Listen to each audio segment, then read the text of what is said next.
நீ மற்றவங்களை விட வித்தியாசமாக இருக்கிறன்னு வச்சுக்கோயேன். எப்படி வித்தியாசமாக இருக்கிற? நான் சொல்கிற உண்மையான ஒரு சம்பவம் நடந்தது. என்ன சம்பவம் தெரியுமா? ஒரு பிஸ்கெட் கம்பெனிங்க. அந்த பிஸ்கெட் கம்பெனியில் ஒருத்தர் ஒரு மேனேஜர் இருந்தார். மேனேஜர் தான் அவர். 25 வருஷம் வேலை செஞ்சு ரிட்டையர்ட் ஆகிட்டார் சார். ரிட்டையர் ஆன அந்த ஆள் போனதிலிருந்து பிஸ்னஸ் டவுன் ஆக ஆரம்பிச்சிருச்சு. ரொம்ப பெரிய பெரிய பெரிய பெரிய எக்யூப்மெண்ட்ஸ், மெஷின்ஸ், குவாலிட்டி குறையவே இல்லை.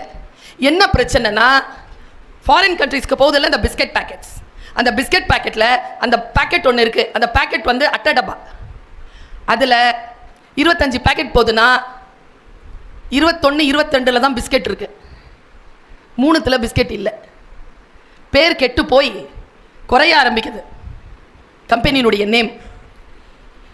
எவ்வளவோ பார்த்துட்டாங்க, எப்படி பிஸ்கெட் குறையுது உள்ள. கரெக்டாக தான் பேக்கிங் நடந்துட்டுருக்கு, எல்லாமே கரெக்டாக இருக்குது. எங்கே தப்பு நடக்குதுன்னு தெரியல. அந்த 25 வருஷம் எக்ஸ்பீரியன்ஸ் இருந்தார்ல, நான் சொல்கிறது RI, ரியல் இன்டெலிஜென்ஸ். அந்த ஆளை கூப்பிட்டார். என்னையா நீ போனதுலேருந்து ஏதோ நடக்குது, என்ன பிரச்சனை? அவர் வந்து எல்லாத்தையும் சூப்பர்வைஸ் பண்ணிவிட்டு இப்படி சுற்றி பார்த்துட்டு, இந்த உள்ளேருந்து வரும்ல பிஸ்கெட் பேக் பண்ணுற, பிஸ்கெட் போட்டு பேக் பண்ணுற இந்த மெஷின் தள்ளோம்ல, பேக் பண்ணி தள்ளும். அந்த பேக் பண்ணி தள்ளுற அந்த இடத்துல அவர் ஒரு ஃபேன் வச்சுருந்துருக்கார். அது எதுக்கு ஃபேன்னு எடுத்துட்டாங்க. அந்த ஃபேன் என்ன தெரியுமா? பிஸ்கெட் இல்லாத பாக்ஸ் வந்துச்சுன்னா அடித்து தள்ளிடும். அந்த ஃபேனை யாரோ ஒருத்தன் இங்கே எதுக்கு ஃபேன் அப்படின்னு எடுத்துட்டான் ஒருத்தன். பிஸ்கெட் பேக்கெட்ஸில் வந்து பிஸ்கெட் இல்லாமையே பேக் பண்ணி போயிருக்கு. இதை எனக்கு ஒரு கூட்டத்தில் தகவலாக தந்தவர் இந்த தமிழ்நாட்டின் அமைச்சர். ஒரு ஸ்டூடெண்ட்ஸ் கேதரிங்கில் பேசும்போது அவர் கொடுத்த தகவல், ரியல் இன்டெலிஜென்ஸ்க்காக அவர் கொடுத்த தகவல். உன்னை நம்பி ஒரு $1000 இல்லைன்னா உன்னை நம்பி ஒரு 3 லட்சம் ரூபாய் உன் கையில் வந்து ஒரு ப்ராஜெக்டாக ஒரு கம்பெனி கொடுக்குதுன்னா, அதனால அந்த கம்பெனிக்கு ஒரு 30 லட்சம் ரூபாவது பிரயோஜனம் இருந்தால் தான் உன் கையில் 3 லட்சம் ரூபாய் வரும். அந்த 30 லட்சம் ரூபாவை நீ சம்பாரிச்சு கொடுக்குற புத்தியுடன் நீ வெளியேறுகிறாயா? I will hire you. You can demand. நான் உனக்கு 50 லட்சம் ரூபாய் பண்ணித்தரேன் per annum. இது பாருங்க, இப்போ நானும் நீங்களும் பேசிட்டு இருக்கோமா, நமக்கு முன்னால் நடுவில் எனக்கு உங்களுக்கு நடுவில் ஒரு கலவரம் நடந்துட்டுருக்கு. லைஃப் இப்படி தான். ஆனால் அந்த கலவரத்தை தாண்டி நான் பேசுகிறேன், இந்த கலவரத்தை தாண்டி நீங்கள் கேட்குறீங்க. That is life. செட்டில் ஆயிடுச்சு. You can demand. எப்போ டிமாண்ட் வரும்னா, எப்போ உன்னுடைய குவாலிட்டியை நீ ஹை பண்ணிக்கிறியோ அப்போ. ஒரு கார் கம்பெனியில் ஒரு கார் ஒருத்தன் வாங்கியிருக்கான். அந்த கார் ஊட்டி நடந்த கேஸ் ஸ்டடி. கார் கம்பெனி கொண்டு போய் புது கார் ஐஸ்கிரீம் வாங்க போவானா. அவன் வாரத்தில் 2 நாள் போவானா. போகும்போது அவன் 1 மாதம் ஒரு நாள் வெண்ணிலா வாங்குவான், ஒரு நாள் சாக்லேட் வாங்குவான். வெண்ணிலா வாங்கும்போது கார் ஸ்டார்ட் ஆகி வந்துடுது. சாக்லேட் வாங்கும்போது கார் ஸ்டார்ட் ஆகலை. சாக்லேட் ஐஸ்கிரீம் வாங்கும்போது கார் ஸ்டார்ட் ஆகலை. இதை அவன் 1 வாரம் பார்த்துருக்கான். உடனே தகவல் கொடுத்துருக்கான். அங்கேருந்து HR மேனேஜர் பேசினாரா, இல்லை இன்னொரு 1 மாதம் நீங்கள் பாருங்கள். இன்னொரு 1 மாதம் பார்க்கும்போது இதே பிரச்சனை தான். வெண்ணிலா வாங்கும்போது கார் சீக்கிரம் கிளம்பிடுது, சாக்லேட் வாங்கும்போது கார் கிளம்ப மாட்டேங்க. என்னடா பிரச்சனைன்னு கொண்டு போய் எல்லாம் பார்த்தாங்க, ஒன்றும் பிரச்சனை இல்லைன்னு தான் வருது. அதில் ஒரு இன்ஜினியர் கிளம்பி வந்திருக்காருங்க. நீங்கள் சாக்லேட் வாங்குங்க, நீங்கள் வெண்ணிலா வாங்குங்க, நான் பார்க்குறேன். அவர் வாங்கிட்டு 2 நாள் பார்த்துட்டு அவர் ரிப்போர்ட் எழுதினார். கார் நிற்கிது இல்லை, அப்படி நிற்கும்போது வெண்ணிலா வாங்கும்போது அவர் உடனே எடுத்துகிட்டு போயிடுறாரு. வெண்ணிலா சீக்கிரம் கிடைக்குது. சாக்லேட் மேனுஃபேக்சரிங்க்கு 12லேருந்து 15 நிமிஷம் ஆகுது. அப்போ அந்த கார் நிற்கும் பொழுது அந்த ஃப்ரீசர் பாக்ஸ் இருக்குல்ல, அதுலேருந்து வரக்கூடிய அந்த அதிகமான அந்த காற்றால் அந்த இன்ஜின் வந்து கம்ப்ரெஸ் ஆகும் அப்படிங்கிறத அவர் கண்டுபிடிச்சிருக்கார். ஸோ ப்ராப்ளம் சால்விங் அப்படிங்கிறது உங்களுடைய ரியல் இன்டெலிஜென்ஸ் மூலமாக வரும். நான் இன்னைக்கு இருக்கக்கூடிய இளைஞர்கள் மீது ஒரு குற்றம் சுமத்துறேன். அதுக்கு மூத்த ஜெனரேஷன் காரணமாக இருந்ததுன்னா அவங்க மேலேயும் அந்த குற்றம் போகும். சில பல நின்று நிதானித்து செய்யக்கூடிய பணிகளை நிறைய மிஷினரிஸ் வந்துட்டதுனால நின்று நிதானித்து பண்ணாமல் மிஷின்ஸை நம்பி அப்படியே போய்கிட்டு இருக்கிறீங்க. மேனுவலாக இருக்கக்கூடிய விஷயங்கள் இன்றைக்கி குறைஞ்சி போச்சு. நான் சொல்கிறேன் பாருங்கள், இந்த புத்தியில் சில விஷயங்களை பிளான் பண்ணுங்கள். நான் ரெக்கார்ட் ஆகிட்டு இருக்கு, நான் ஒரு விஷயத்த சொல்கிறேன். நான் இதை அவ்வளவாக நம்புவதே இல்லை. இது என்னுடைய ஆஃபீஸ், அவ்வளோதான். இதை நான் ரொம்ப நம்புறதில்லை, இதைத்தான் நம்புகிறேன். ஏன்னா இதை நான் மாற்றிக்கிட்டே இருப்பேன். இது எப்போ வேணாலும் ஹேங் ஆகும், இது ஹேங் ஆகாது. Have a book, your personal book. அந்த புக்கை வந்து உங்களுடைய கம்பெனி தொடங்குற முதல் நாள்லேருந்து யூ ஸ்டார்ட் யுவர் ரெக்கார்ட். நான் இன்றைக்கி என்ன பேசுகிறதுங்கிறது நான் இங்கே உட்காந்து சிந்திச்சுட்டே இருந்தேன்னு சொன்னேன்ல, ஏற்கனவே அது என் மைண்ட் ஆழத்துக்குள்ளே ப்ரோக்ராம் ஆயிருக்கு. எங்கே ப்ரோக்ராம் ஆச்சுன்னா தூங்கிட்டு இருக்கும்போது ப்ரோக்ராம் ஆகிடும். நம்ப மாட்டீங்க நீங்கள். ஏன் தூங்கிட்டு இருக்கும்போது எனக்கு ப்ரோக்ராம் ஆகுதுன்னா, 24 மணி நேரமும் நான் இதையே சிந்தித்து கொண்டிருக்கின்ற பொழுது நீங்கள் கான்ஷியஸே இல்லாத டீப் ஸ்லீப்க்கு போகும்பொழுது கூட உங்களுடைய சப்கான்ஷியஸ் வந்து உங்களுக்கு ஆனில் இருக்கும். அம்மாக்களுக்கு அப்படித்தான், குழந்தை வளர்க்கும் போது டீப் ஸ்லீப்பில் இருந்தாலும் சப்கான்ஷியஸ் ஆனில் இருக்கும். சாதாரணமாக நான் உங்களுக்கு சொல்லிட்டு போகிறேன், ரொம்ப அலர்ட்டாக இருங்க my dear children, stay alert. உங்களுடைய காம்படிஷன் இங்கே இல்லவே இல்லை. இந்த 2 பேர் ஃபர்ஸ்ட் ப்ரைஸ் வாங்குறாங்க, இந்த 2 பேர் மெடல் வாங்குறாங்கன்னு சொல்கிறாங்கல்ல, they are not your competitors. உங்கள் காம்படிட்டர் எங்கே இருக்கான் தெரியுமா? ஆஸ்திரேலியாவில் இருக்கிறான், ஜெர்மனியில் இருக்கான், அமெரிக்காவில் இருக்கிறான், கனடாவில் இருக்கிறான், எமிரேட்ஸில் இருக்கிறான். அவர்கள் எல்லோரையும் ஜெயிக்கக்கூடிய அந்த ஆற்றலை நீங்கள் எந்த கம்பெனிக்கு சேர்றீங்களோ அல்லது நீங்கள் எந்த தொழிலை தொடங்குகிறீர்களோ அதில் செலுத்துங்க. Stay different. உங்களுடைய ஆக்கத்தை நீங்கள், நான் இந்த தாய் ஒரு 2 விஷயத்தை உங்கள் மனசில் போட்டுட்டு போகிறேன். I really concern about my generation. இந்த ஜெனரேஷன் சாதாரண ஜெனரேஷன் இல்லை. சைலண்ட் ஜெனரேஷன் ஒன்று இருந்தது. சைலண்ட்க்கு அப்புறமா பூமர்ஸ் வந்தாங்க. பூமர்ஸ்க்கு அப்புறமா ஜெனரேஷன் எக்ஸ் வந்தாங்க. நான்லாம் ஜெனரேஷன் எக்ஸ். 64 to 80 பிறந்தவங்கெல்லாம் ஜெனரேஷன் எக்ஸ். 80க்கு பிறகு பிறந்தவங்கெல்லாம் மில்லேனியன்ஸ். அதுக்கு பிறகு பிறந்தவங்கெல்லாம் ஜெனரேஷன் ஜி. நீங்கள்லாம் தான். எங்களுக்கு இல்லாத சவால் உங்களுக்கு இருக்கு. ஏன் தெரியுமா? 2010 பிறந்ததெல்லாம் ஜெனரேஷன் ஆல்ஃபா. இப்போ 15 வயசில் இருக்குதுங்க. இன்னும் 5 வருஷத்தில் உங்களை சந்திப்பாங்க. அவங்கள இன்னொரு 15 வருஷத்தில் சந்திக்கிறதுக்கு 2 மாதத்துக்கு முன்னால் பிறந்துருச்சு ஜெனரேஷன் பீட்டா. முதல்லலாம் நான் என் வயதில் இருக்கக்கூடியவர்களுக்கு சொல்லுகிறேன், நான்லாம் ஃபைனல் இயர் ஸ்டூடெண்ட்ஸ் என்கிட்ட பேச மாட்டாங்களான்னு ஏங்கி இருக்கேன். இப்போ நான் காலேஜ் ப்ரொஃபஸராக இருக்கிறேன். ஃபைனல் இயர் ஏங்குது, ஃபர்ஸ்ட் இயர் பேசாதாங்க.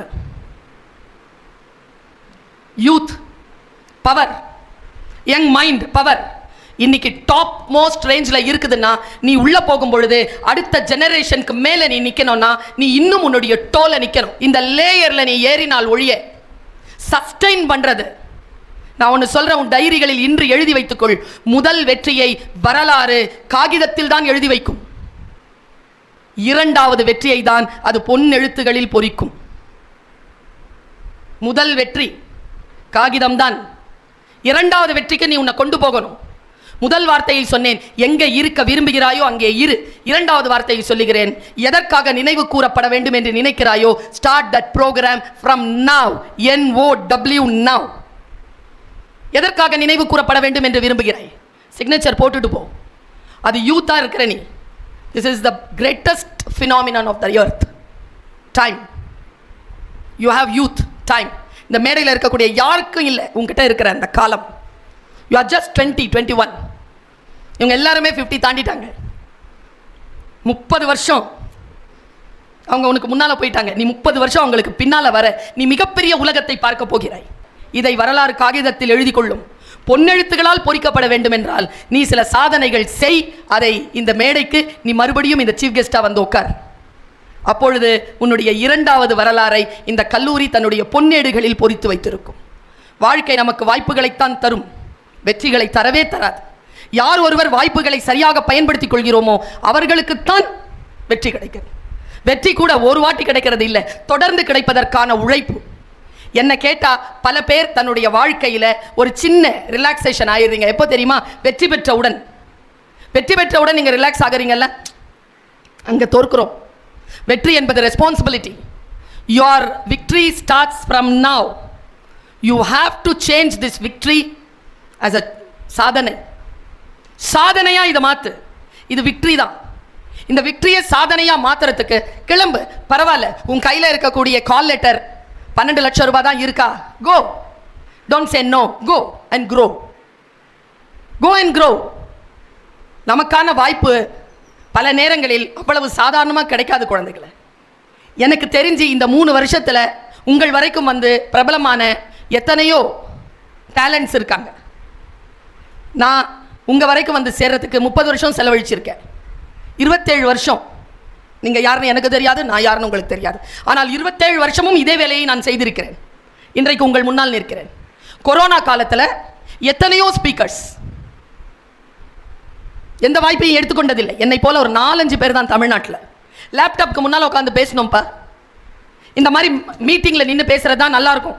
உங்க முகத்தை நான் பார்த்து என் முகத்தை நீங்க பார்த்து பேசுறது. இந்த எழுச்சியோடு நீங்க லேப்டாப்க்கு முன்னால பேச முடியுமா மேடம்? அதுல என்ன பயம் தெரியுமா? நம்ம மூஞ்சியை நாமளே பார்த்துட்டு பேசணும். எங்க எழுச்சி வரும்? எங்கேயாவது ஒரு இடத்துல நமக்கு நாமே பேசிக்கிற மாதிரி இருக்கும். ஆனால் அந்த அட்வர்சிட்டி காஷன்ட் இருக்குல்ல, நான் ஜெயித்ததுக்கு காரணம் adversity quotient and social quotient. My dear children, social காஷன்ட்டும் அட்வர்சிட்டி காஷன்ட்டும் தான் என்னை இங்கே நிறுத்தி இருக்கு. என்ன இல்லை, நான் ரொம்ப சாதாரணமான பெண் தான். ரொம்ப சின்ன குட்டியான ஒரு என்னுடைய அளவு ரொம்ப சின்னது. ஏனென்றால் உங்களுடைய வெற்றியும் உங்களுக்கு முன்னால் இருக்கக்கூடிய வாய்ப்பும் மிகப்பெரியது என்பதற்காக சொல்கிறேன். என்னுடைய தாயார் என்கிட்ட சொன்ன வார்த்தை, உன்னை உங்கள் அப்பா நீ பிறந்தபோது பார்க்க வராததுனால நான் உன்னை கையில் எடுத்துக்கிட்டு ரிக்ஷாவில் மாமா வீட்டுக்கு போனேன். உங்கள் அப்பா வீடு எனக்கு தெரியாது. இந்த செய்தியை அம்மா எனக்கு கொடுக்கும் பொழுது ஐ வாஸ் டோட்டலி ஷேட்டட். ஏன்னா நான் வெளிநாடு போகிறதுக்கு கரெக்டாக சூட்கேஸை பிடிச்சிட்டு இருக்கும்போது சொல்லிச்சு எங்கள் அம்மா, ஃபஸ்ட்டு தடவை வெளிநாட்டுக்கு போகிறேன். எங்கள் அப்பா நான் எனக்கு உயிர். ஹாஸ்பிட்டலில் என்ன பார்க்க வரலங்கிறாங்க எங்கள் அம்மா. எங்கள் அப்பா பார்க்க வரலையா? ஏன்னு கேட்டேன். கருப்பாக பிறந்துட்டேன், அதனால நான் பொம்பளை பிள்ளையா போச்சுன்னா. அப்பாவை பார்த்தேன். அப்பா சைலண்ட். அப்பா is அக்ரிங் that he is accepting that he has not come. அப்பா நீங்களான்னு சொல்கிறேன். அப்பா அப்படியே குனிறார். அம்மா சொல்கிறாங்க, உன்னை கையில் தூக்கிக்கிட்டு இப்படி போனேன், கையில் காசு இல்லை, நாலனா 25 பைசா 15 பைசா உனக்கு பாலுக்கு வேணும். ஏன்னா பயத்தில் எனக்கு உனக்கு கொடுக்கறதுக்கு பால் இல்லை. 10 பைசா தான். இதை வச்சுட்டு நான் எப்படி போவேன்? ஸ்டான்லி எப்படி போவேன்? நான் நீ கோஷாஸ்பத்திரியில் பிறந்திருக்க பார்டர் தோட்டத்தில் வீடு மாமாவுக்கு, என் மாமானா எங்கள் தாத்தாக்கு. எப்படி போவேன்? எனக்கு ஒன்றுமே தெரியாது. 26 வயசு பெண் டுப்டி போட்டுக்கிட்டு பொம்பளை பிள்ளைய 3வது பொண்ணு நான் கையில் பிடிச்சிக்கிட்டு ரிக்ஷாவில் ஏறி இருக்கு. இதை எங்கள் அம்மா நான் வந்து ஃபாரின் போகும்போது சொல்கிறாங்க. அப்படி ஏறினேன். அந்த ஆள்கிட்ட சொன்னேன். அவன் 1 ரூபா கேட்டார். ரிக்ஷாக்காரர் 1 ரூபாலாம் இல்லை, 4 தான் இருக்குது. 4 கூட 15 பைசா எங்கள் பொண்ணுக்கு பாலுக்கு, உனக்கு 10 பைசா தான் தருவேன். வட சென்னைக்காரர்ல, அவர் வீடு இங்கே தானா, பார்டர் தோட்டம் தானே. சரி சரி ஏறு அப்படின்னாராம். அப்படி தூக்கி என்னை உட்கார வச்சுருக்காங்க. தூக்கி உட்கார வச்சதில் என்னுடைய 2 காலை அப்படி டுப்புக்கு வெளியில் வந்துருச்சு. குட்டி சரியாக சுற்றலை, காலை அப்படி சுற்றலாம் தெரியாது. முதல்ல கால் வெளியில் வந்தோடனே 2 பிங்காக கால் தொங்கி இருக்கு. இப்படி எங்கள் அம்மா சொல்கிறாங்க, இந்த 2 பிங்காக இப்படி நான் சொன்னேன், கருப்பாக பிறந்தேன்னா கால் இப்படி பிங்காக இருக்கும். பிறந்த குழந்தைக்கு கால்லாம் பிங்காக தான் இருக்கும். 5 பிள்ளை பெற்றது சொல்லுது, நம்பிட்டேன். இந்த 2 கால் தொங்குச்சில்ல, அந்த கால் தான் இப்போ செருப்பு போட்டுக்கிட்டு ஃப்ளைட் ஏற போகுது. எனக்கு எங்கள் அப்பா கூப்பிட வராதது மறந்து போச்சு. எங்கள் அம்மா கொடுக்குற மோட்டிவேஷன் ஞாபகம் வந்துருச்சு. போனால் கடலில் கால் நினச்சிரு. எங்கம்மா? மலேசியா போகிறல அங்கே கால் நினச்சிரு. ஏம்மா? என் பிள்ளை கால் தொட்ட தண்ணி உலகெல்லாம் சுத்தம், போயிட்டு வா சொல், வாங்கி வச்சு. நான் அப்படி தான் உங்ககிட்ட சொல்லிகிட்டு இருக்கேன் இந்த 40 நிமிஷமா. சொல், வாங்கி வச்சுக்கோ. நான் போய் கால் நினச்சேன். 31 நாடுகளுக்கு பயணம் செஞ்சுருக்கேன். அங்கே ஆரம்பித்த பயணம். ஆனால் சூப்பர் மேட்ரு ஒன்று இருக்குது இதுக்குள்ளே. ஒரு டிக்கெட்டையும் என் சொந்த செலவில் வாங்கினதில்லை. எங்கேருந்து ஆரம்பித்த பயணம் தெரியுமா? இது இல்லை மேட்டர். என்னை ரிக்ஷாக்காரர் கூட்டிகிட்டு போனார்ல, அந்த 10 பைசாவை அவர் வாங்கவே இல்லை. பிறந்த 3வது நாள்லேருந்து ஃப்ரீயாக ட்ராவல் பண்ணிகிட்ருக்கிறேன், 10 பைசா செலவில்லாமல். அந்த 10 பைசா செலவில்லாமல் ட்ராவல் பண்ண வச்சது என் கல்வி, என் உழைப்பு. இந்த கல்வியையும் உழைப்பையும் புத்தியையும் பிள்ளைகளை ஆயுதமாக பிடிச்சுக்கொள்ளுங்க. யாரையும் நம்பாதீங்க, அன்பு செலுத்துங்க. வாழ்க்கையினுடைய மிகப்பெரிய டிசிஷன்ஸை யார் கையிலும் கொடுத்துடாதீங்க. யாரையும் ஜெயிப்பது என்பது ரொம்ப எளிது. ஆனால் சஸ்டெயின் பண்ணிட்டு நல்ல மனிதர்களா வல்லவர்களா இருப்பது ரொம்ப சிரமம். அந்த சிரமத்தினுடைய அடி நாதத்தை தொட்டு சொல்கிறேன், ஒருபோதும் உன்னுடைய மனசை வேறு விஷயத்தில் டீவியேட் ஆக விடாத. Have a goal always. காலையில் எழுந்திருக்கிறியா, சாயந்தரம் போகிறது வரைக்கும், தூங்க போகிறது வரைக்கும், ஹேவ் அ கோல். அப்படியே ரியாக்ட் பண்ணாமல் அப்படியே ரியாக்ட் பண்ணிகிட்டே இருந்துடாத. ரெஸ்பாண்ட் பண்ணிக்கிட்டே போ. லைஃப்பை ரெஸ்பாண்ட் பண்ணிட்டு போகிறதுக்கு கவனம். நான் ஒரு வார்த்தையை சொல்கிறேன், கவனாயும், கவனம். இந்த ஜெனரேஷனுக்கு இல்லாத பழக்கம் ஒன்று. நேற்று தான் நாங்கள் என்எஸ்எஸ் கேம்ப் முடித்தோம். லீடர்ஸ், என்கிட்ட ட்ரெயின் ஆன லீடர்ஸ். நேற்று சீஃப் கெஸ்ட் வந்து உட்காராரு. சீஃப் கெஸ்ட்டுக்கு வந்து ஸ்நாக்ஸ் டீ கொடுக்கணும். உங்களை எத்தனை பேருக்கு சீஃப் கெஸ்ட் வந்தாங்கன்னா, விருந்தினர்கள் வந்தாங்கன்னா அவங்களுக்கு ஹாஸ்பிட்டாலிட்டி பண்ண தெரியும்? படித்தா மட்டும் போதாது. வாழ்க்கையில் சில நுட்பங்கள் தெரியணும்.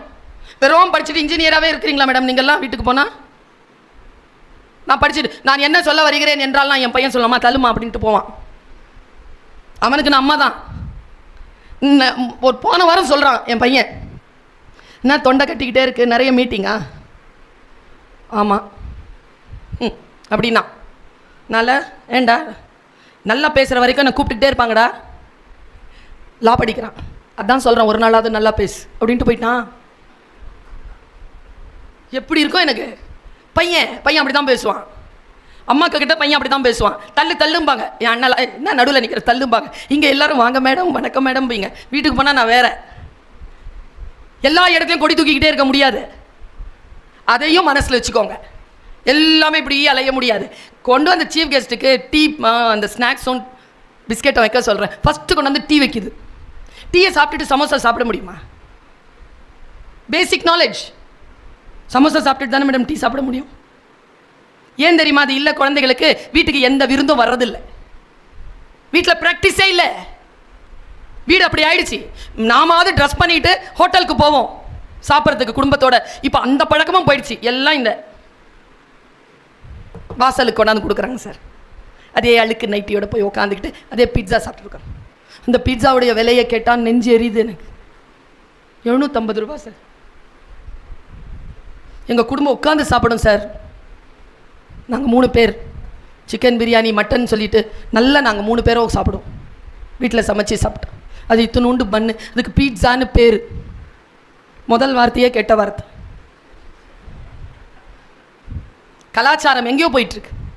இந்த கலாச்சாரத்தை நீங்கள் தூக்கி நிறுத்த வேண்டும் என்பதற்காக இந்த பட்டமளிப்பு விழாவில் பேசுகிறேன். கல்வி பெற்றவர்களிடம் பேசாமல் வேறு யாரிடத்தில் பேசுவது? எல்லோருக்கும் வாய்ப்புகள் இந்த உலகத்தில் விரிந்து கிடக்கிறது. நீ போய் அதை எதை கிராப் பண்ணிக்கிற அப்படிங்கிறது தான். நான் எனக்கு என்ன விருப்பம் தெரியுமா? அடுத்தவர்கள் நம்முடைய சம்பளத்தை நிர்ணயம் செய்கின்ற இடத்தில் இல்லாமல் நாம் நம்முடைய சம்பளத்தை நிர்ணயம் செய்யக்கூடிய இடத்தில் நாம் இருக்க வேண்டும். அப்படின்னா நீங்கள் என்ன குவாலிட்டிஸை காம்படிட்டிவாக வளர்த்துக்கணும். பல நேரங்களில் நான் பார்த்துருக்கிறேன், ஒரு டிகிரி வாங்கின உடனே ஃபஸ்ட்டு அவங்க மறக்கிறது அந்த சப்ஜெக்ட் தான். 4வது வருடம் கூட முழுமையடையாத அந்த மாணவன் அந்த வருஷத்துக்கு பர் ஆனம் அவனுக்கு அந்த கம்பெனி ஆஃபர் பண்ணியிருந்த அமௌண்ட்டை நான் சொன்னேன்னு வச்சுக்கோங்களேன், நீங்கள் ரொம்ப சந்தோஷப்படுவீங்க. 68 lakhs பர் ஆனம். உங்களை போல ஒரு பையன்தான், தமிழ்நாட்டு பையன்தான், உங்களை மாதிரி ஒரு காலேஜில் படிக்கிற பையன்தான். அவன்கிட்ட என்ன இருந்தது? 68 lakhsக்கு அவனை வந்து ஒரு கம்பெனி ஹையர் பண்ணுது. அடுத்ததாக இருக்கிற ஸ்ரீதேவிக்கு 62, அடுத்ததாக இருக்கிற ஒரு பையன் அவனுக்கு 56. இப்படியே காட்டிக்கிட்டே வராங்க எனக்கு. ஆனால் ஒரு புள்ளி விவரம் என்னென்னா, எதுவுமே வெளிநாட்டு கம்பெனி கிடையாது. அவங்க வெளிநாட்டில் போய் சம்பாதிக்கிறது கிடையாது, இங்கே பெங்களூரில் தான். எல்லாருமே வந்து ஏஐன்றாங்கல்ல, அதுக்கு பேர் என்ன? ஆப்ரிவேஷன் என்ன? Artificial.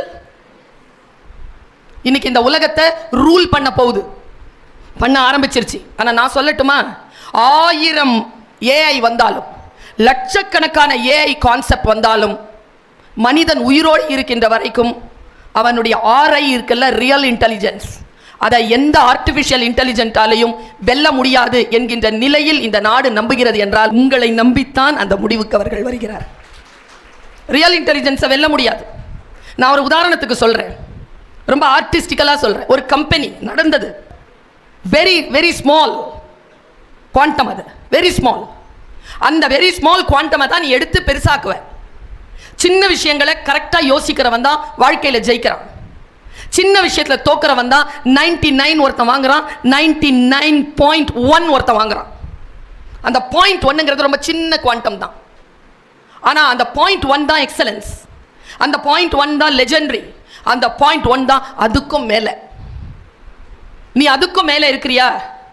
forget about all your hazards. Think deeply.